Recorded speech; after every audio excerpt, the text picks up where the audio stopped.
سلام عليك يا رسول سلام عليك يا نبي سلام عليك يا رسول سلام عليك يا نبي سلام أشرق البدر علينا فاختفت منه النور أشرق البدر علينا فاختفت منه النور مثل حسنك ما رأينا قط يا وجه السرور مثل حسنك ما رأينا قط يا وجه السرور يا نبي سلام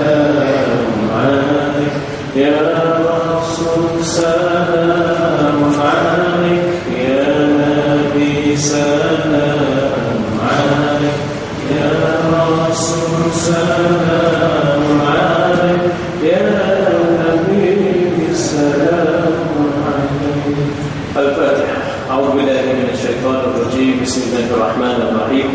الحمد لله رب العالمين الرحمن الرحيم مالك يوم الدين إياك نعبد وإياك نستعين اهدنا الصراط المستقيم صراط الذين أنعمت عليهم غير المغضوب عليهم ولا الضالين. أعوذ بالله من الشيطان الرجيم.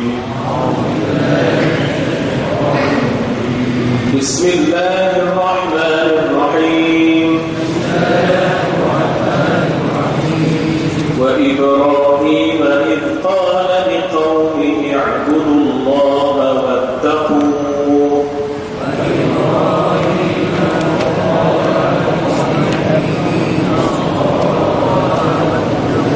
ذلكم خير لكم إن كنتم تعلمون.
Kita mulakan dengan kita menganalisa perkataan-perkataan dan makna-maknanya serta baris-barisnya.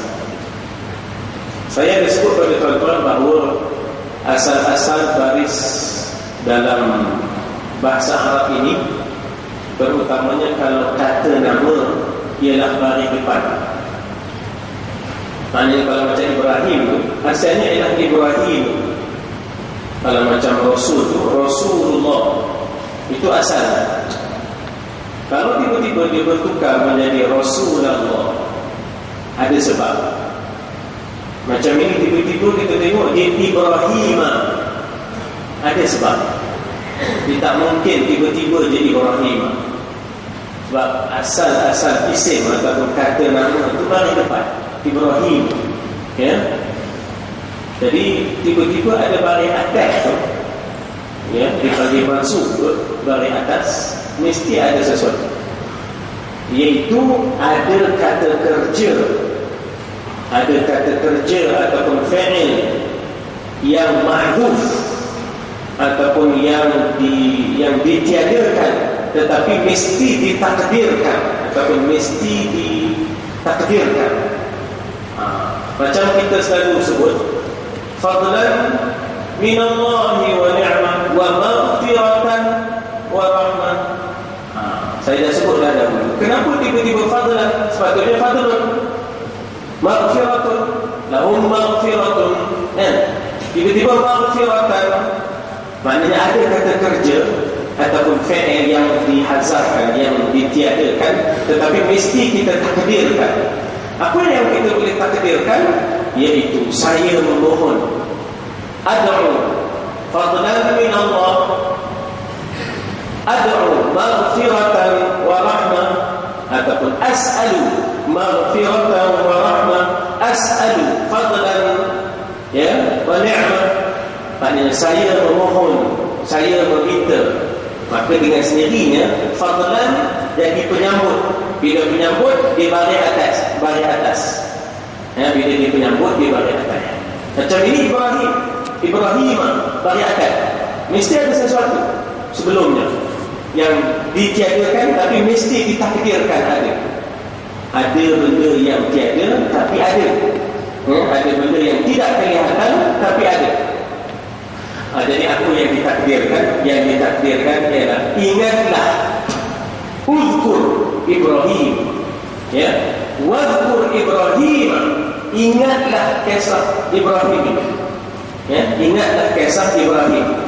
Maknanya jangan hanya sebut nama dia, kama sallaita ala Ibrahim wa ala ali Ibrahim, nyebut je tapi tak ingatkan kisahnya. Kita kan nyebut setidak-tidaknya tahiyat awal, tahiyat akhir. Jadi maknanya di situ berapa kali kita tahiyat awal, berapa kali kita tahiyat akhir. Maknanya hampir 16 kali kita bertahiyat awal dan tahiyat akhir dikumpul-kumpulkan jadi 16. Dia tak jadi 17 lah. Sebab subuh 2 rakaat je, ya, subuh 2 rakaat, jadi tak ada tahiyat awal, tahiyat akhir. Lain tu ada. Maka jadi 17 kali lah. Ya, maknanya kita ada menyebut, ataupun kalau mengikut rukunnya, maknanya kita itu menyebut pada tahiyat akhir sahaja. Ya, tahiyat akhir subuh, tahiyat akhir zuhur, tahiyat akhir asar, tahiyat akhir maghrib dan isya. Pastinya kita akan menyebut tentang kama sallaita ala Ibrahim wa ala ali Ibrahim, wa barik ala Ibrahim kama barakta ala Ibrahim wa ala ali Ibrahim. Jadi disuruh kita ingat, disuruh kita memberikan peringatan tentang kisah Ibrahim AS. Wadhkur Ibrahim, jadi ma itu maf'ulun bih mansub ataupun penyambut. Bila penyambut maka barisnya jadi di atas, ingatlah kisah Ibrahim. Maknanya wahai orang yang sudah berpegang kepada iman dan terasa berat diuji, ingatlah kisah Ibrahim, kena uji. Gitu. Ya, itu maksud dia. Idqala liqaumihi, ketika mana Ibrahim AS waktu masih belasan tahun, baru 12 tahun, 13 tahun, sudah mula kariernya sebagai seorang pendakwah, tanggungjawabnya sebagai seorang pendakwah itu sudah bermula. Qala liqaumihi, dia berkata kepada kaumnya, bermula dengan bapaknya, kemudian kaumnya, kemudian rajanya Namrud. Ada yang menyebut sebagai Namrud dengan dal, ya, itu lebih tepatnya Namrud kalau ikut bahasa Farsinya. Tapi kalau bahasa Arabnya disebut Namrud, ya. Dakwahnya merentas rumahnya, kaumnya, dan juga maknanya pemerintahnya. Nombor kereta A, B, J. A, B, Denmark. J Jamaica. A DJ 8636. 8636. Sila ubah kenderaan anda, ya. ADJ 8636. Jadi qala liqaumihi, dia memulakan dakwahnya itu daripada umur 13 tahun, 12 tahun sudah bermula daripada dari dalam rumahnya lagi. Tak kena bagi dia apa yang dibuat oleh ayahnya, tak kena. Ya. U'budullah wattaquh. Sembahlah Allah. Patut sembah patung ni, ya, sembahlah Allah. U'budullah. Ya, perkataan daripada asalnya abada ya'budu. Ya, abada ya'budu. Maknanya dari situlah timbulnya ibadah. Syarikat pemasangan digital display nak keluar yang menghalangnya ACH 8000. Sedap nombor ni. ACH 8000. Atas semalam baru kita muji, tak ada iklan-iklan. Kalau ini datang banyak pula iklan ni lah.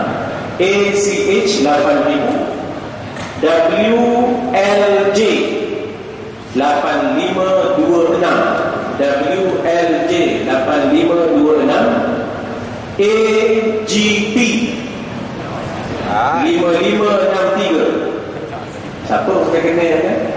AGP 5563. Dia nampak kali kena tahu apa namanya, papan iklan digital kat belakang ni, dia perlu apa ini je dengan dia lah.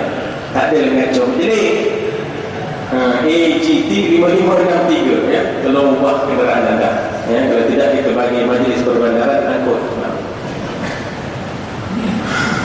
Baik, jadi maknanya di situ kita kata bahawasanya perkataan abada ya'budu ibadah. Abada ya'budu ibadah. Orang ni dipanggil abdun. Abdi itu maknanya hamba-ku. Abdi itu hamba-ku. Abdun. Ya abada ibadah. Abada ya'budu. U'budu. Sembahlah kamu akan Allah. Daripada abada ya'budu ibadah. Kalau orang tak faham bahasa Arab, dia kata dalam Quran ada wudu. Iyyaka na'budu, katanya kan. Macam u'budu, katanya kan. Pernah saya tu masa saya mengajar di sana Shah Alam dulu, ada mengajar pada pilot di Jabatan Penerbangan Awam. Ustaz dia kata dalam Quran ada wudu, dia kata. Saya kata mana ada wudu dalam Quran? Ada. Iyyaka na'budu, kata dia. Mampu kerahmu. Mampu kerah. Jadi maknanya u'budullah, sembahlah Allah. Maknanya di sini kaumnya tidak menyembah Allah, kaumnya menyembah yang lain daripada Allah. Wattaqu, dan bertakwalah kepadanya. Jaga perintah-perintah Allah itu, ya, jagalah perintah-perintah Allah itu. Jadi Ibrahim AS ambil pendekatan, ya, maknanya berdepan dengan realiti, ya, secara aman, ya, secara aman, peaceful, ya, confrontational. A peaceful confrontation, maknanya berdepan secara aman. Bukan maknanya Ibrahim AS cari jalan nak bunuh, maknanya Namrud ke tidak, tapi dia berdepan secara dialog, ya, secara dialog. Jadi kemudian Nabi Ibrahim menyatakan apa implikasinya kalau beriman, menyembah Allah yang esa dan bertakwa kepada Allah. Implikasinya ialah dzalikum khairul lakum. Ini dakwah punya pendekatan. Demikian itu, dzalikum itu maknanya demikian itu apa? Sembah Allah, takwa Allah. Itu lebih baik. Khair, ya, khair itu maknanya lebih baik. Di sini juga diterjemah sebaik-baik. Isim tafdil tapi tidak ala wazan af'ala. Ya, selalunya isim tafdil ni superlatif. Superlatif ni selalunya akbar, asghar, ajmal. Dia punya wazannya af'al. Tapi kali ini khair lebih baik, dia tak guna wazan itu. Ini ada juga superlatif ataupun isim tafdhil yang tak guna wazan af'al, ya. Lain itu banyaknya akbar, ajmal, asghar, ya, adna, aqsa. Itu. Tapi kali ini khair dengan mana lebih baik bagi kamu. Ini uslub dakwah. Sebab dakwah dia bukan memaksa. Ya, lebih baik. Ya. Maknanya tidak memaksa. Dakwah ini tidak memaksa. Itu kan lebih baik bagi kamu. In kuntum ta'lamun.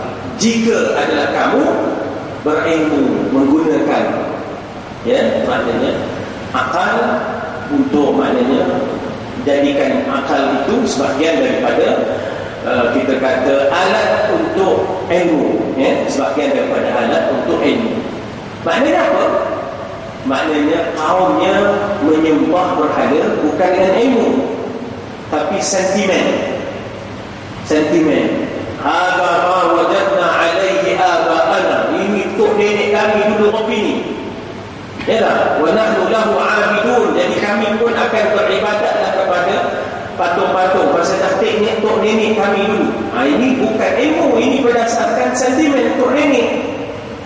Kita tak boleh buat sesuatu berdasarkan sentimen semata-mata. Nombor satu sekali ialah ilmu. Kata Tuhan, la taqfu ma laysa laka bihi ilmun. Kamu jangan ikut benda yang kamu tak ada ilmu. Inna sam'a wal basara wal fuad kullu ulaika kana 'anhu mas'ula.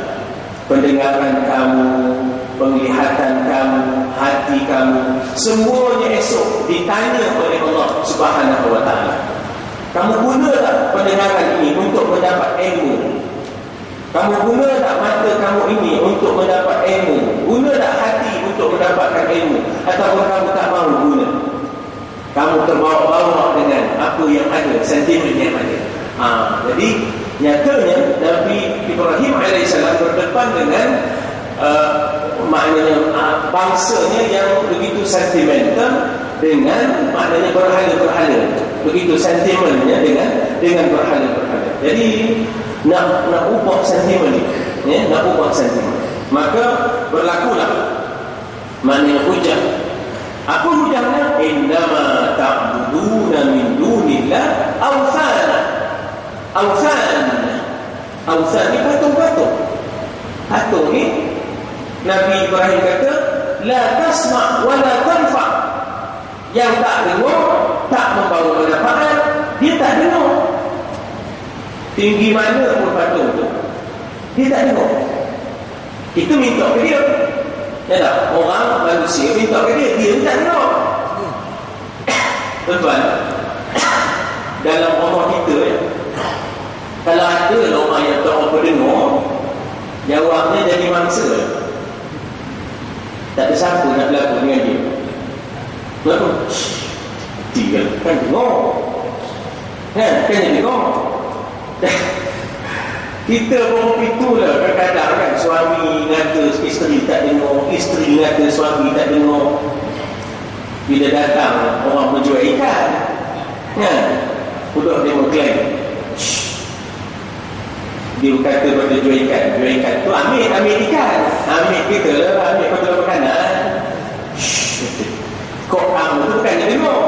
Sekarang bila dah ayah, bila suami ni masuk ke dalam, abang kamu tu bukannya dengar, katanya.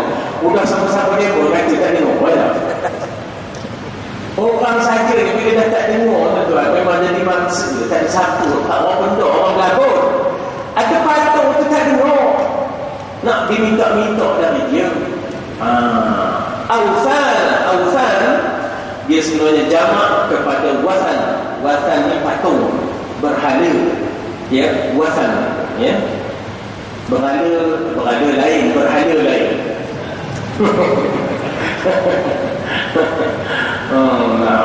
Jadi awthan hanyalah merupakan patung-patung. Dia kan jadi ya. Wa takhluquna ifka, dan kamu cipta, kamu reka cipta. Takhluquna ni pada perkataan khalaqa.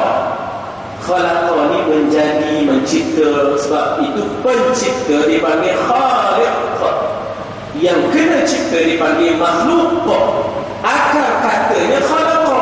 root wordnya adalah khalaqa. Jadi daripada khalaqa yakhluqu, daripada khalaqa khaliq, pencipta, daripada khalaqa makhluk, yang dicipta. Arab ni dia tambah depan, tambah belakang, balik lain, itu je lah. Kan ada apa, tak ada no. Kena tekun sikit dari mazin. Jadi khalaqa yakhluqu, kamu yang cipta, kamu yang mereka cipta. Ifkan ni maknanya ya, benda-benda yang tak ada diada-adakan, ya, benda yang tak ada diada-adakan. Ifk, tuan-tuan ingat perkataan ifk ada di dalam surah An-Nur, ya.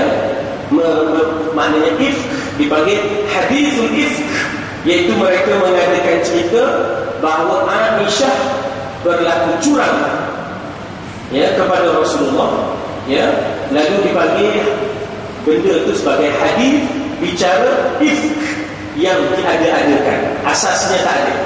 Jadi ifkan ni maknanya sesuatu yang tidak berasas tetapi diada-adakan, dusta yang diada-adakan. Maknanya kamu tak ada sebenarnya hujah untuk menyembah patung itu, ya. Bahkan diceritakan di sini patung-patung yang disembah itu la yamlikun. Kataan la yamlikun itu maknanya la yamlik, milik. Malaka yamlik, tidak memiliki sesuatu.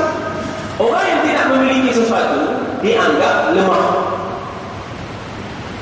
Siapa tu? Sianu. Kenapa tidak bawa pokok? Tak ada rumah. Sianu tu dari mana? Dari kampung pada kampung. Nak ke mana tu? Nak ke Kuala.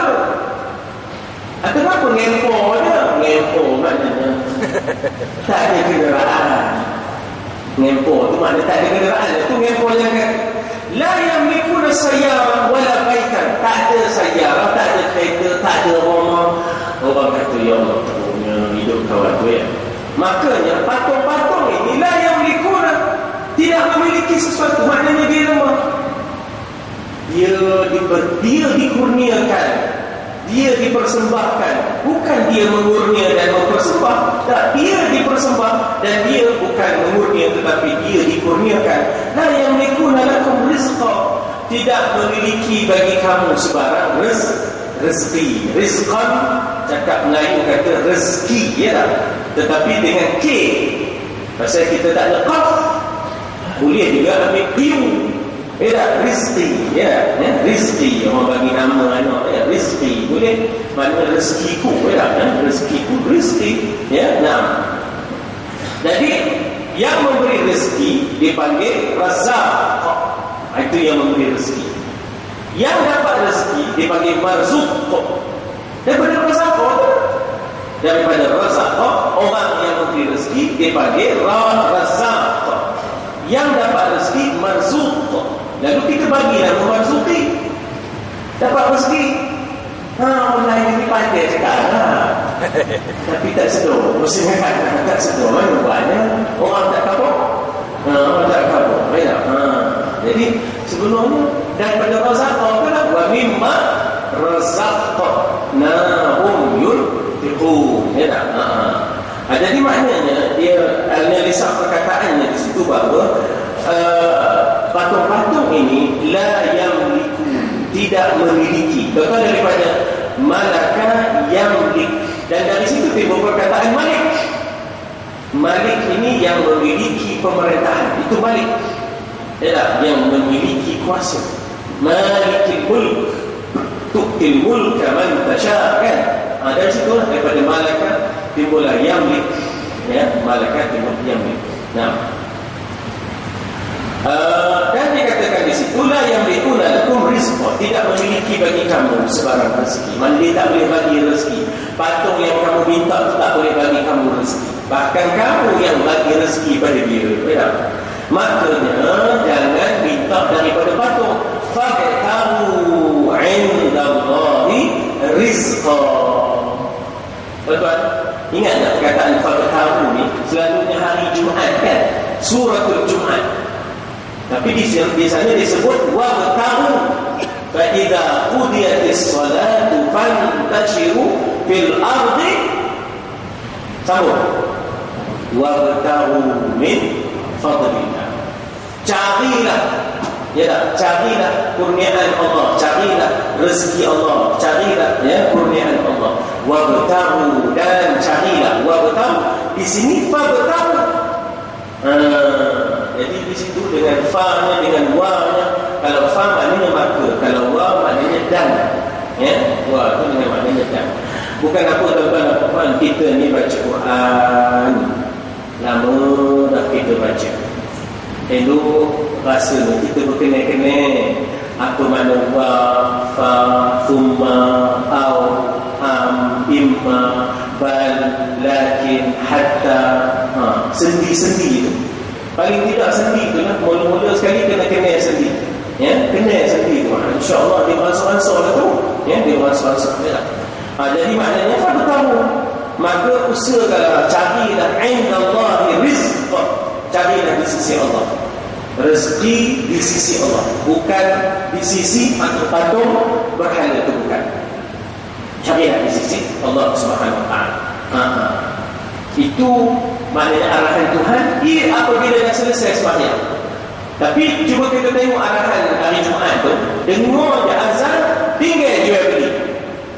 Ya tak? Fas'au ila zikrillah. Segera kamu mengingati Allah. Kita ni azan ke tak azan? Dulu ingat tak dulu? Air sagar cendol je bu, tepi tu dulu kan? Cendol maksudnya. Orang dah faham kita cendol lagi kan? Dalam mazhab Hanafi tak sah jual beli. Ya, tak sah jual beli. Dalam mazhab Hanafi jual beli itu tak sah. Bila jual beli tak sah, haram makan, haram beli, haram jual. Dalam mazhab Hanafi lah. Ya, dalam mazhab Hanafi. Sebab Tuhan dah kata, idza nudiya lis-salat min yaumil jum'ati fas'au ila dzikrillah wa dharul bai'. Tinggalkan jual beli apabila dipanggil nudiya, ya, dipanggil kepada sembahyang pada hari Jumaat, hayya 'alas salat, ya, maka dikatakan, maka wa idza nudiya lis-salati min yaumil jum'ati fas'au ila zikrillah. Segeralah kamu mengingati Allah. Wa dharul bai', tinggalkanlah jual beli. Maka Imam Hanafi kata, kalau ada orang berjual beli sedangkan sudah azan, tak sah jual beli, haram makan, haram jual, haram, ya, maknanya rezeki. Itu mazhab Hanafi lah, ya, mazhab Hanafi. Tapi dalam mazhab kita sah, tinggal lagi maknanya berdosa. Kenapa? Kita langgar perintah Tuhan. Ya, langgar perintah Tuhan. Saya kaitkan dengan ayat surah Al-Jumu'ah, dan di sini ada perkataan fabtahu, di sana ada perkataan wabtahu. Ya, maknanya maka carilah, usahakanlah rezeki itu inda Allah, di sisi Allah, bukan di sisi patung-patung yang kamu sembah. Dan sebelum itu, sebelum cari rezeki, jangan lupa wa'budu washkurulah, sembah dia, bersyukurlah baginya. Mana jangan kita cari rezeki tapi tak sembah Allah dan tak bersyukur kepada Allah. Jadi sebelum mencari rezeki, wa'buduhu washkurulah, sembahlah dia, berterima kasihlah kepada dia. Ini maknanya antara kita kata sedikit analisanya, ya. Kita nak masuk kepada kupasannya, ya. Kalau tak sempat pula, ya, kita masuk kepada kupasannya di muka surat 161. Ya, muka surat 161. Nah, saya ingin menjalinkan dengan apa yang kita baca sebelum ini. Apa yang kita baca sebelum ini ialah kisah Nuh alaihissalam. Dan kenapa Nuh itu dikemukakan? Kerana dialah Rasul Ulul Azmi, yang Rasul yang seawalnya menerima ujian-ujian apabila nak beriman dengan Allah SWT. Maka kemudiannya, jalinannya ialah setelah Nuh, maka